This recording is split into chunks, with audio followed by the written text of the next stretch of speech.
Today we get to work on an AIWA 1-bit dual DA converter. It's a model CX-NA30 built in December of 1997. And it's a boombox style 3-disc changer. My neighbor claims that the radio works, but it won't play CDs. Let's do a quick diagnostic. The tape deck seems to work okay, and it produces fairly high quality audio. What about the CDs?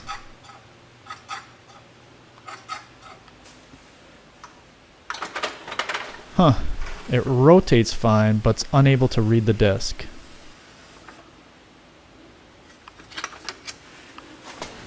Michael Bolton?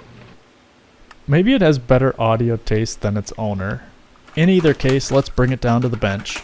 Start by loosening the 2 Phillips screws in back. With the top off, let's remove the 2 Phillips screws holding the CD shell. Third, we can go ahead and use a Torx T15 to loosen the rotary screw. Huh, wait a minute here. As I lean over, I'm hit with an immediate whiff of cigarette smoke. In the same way smoke can stain restaurant ceilings, I wonder if, over a couple decades, it can also cloud compact disc lasers. Well, if cleaning the laser doesn't work, we'll have to interrogate further items, such as the ribbon cable. That moves up and back on that rail, being controlled by that ribbon. Using 91% isopropyl alcohol on a Q-tip, I swab the laser. And what comes off is the color of earwax. Afterward, we can blow it off with some compressed air.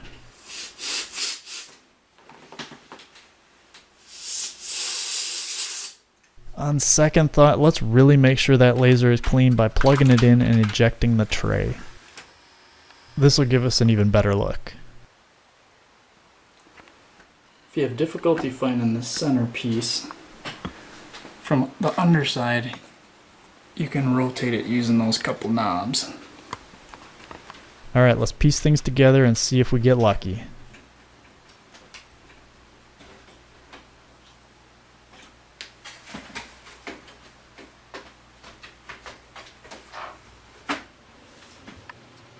Thanks for checking out my video. Please like and subscribe if you would appreciate more videos like this, and we'll see you next time.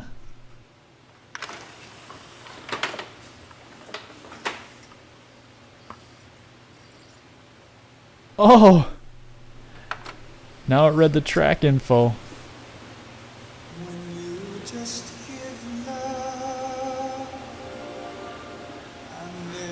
We got a good streak going. I do. I'm a Michael Bolton fan.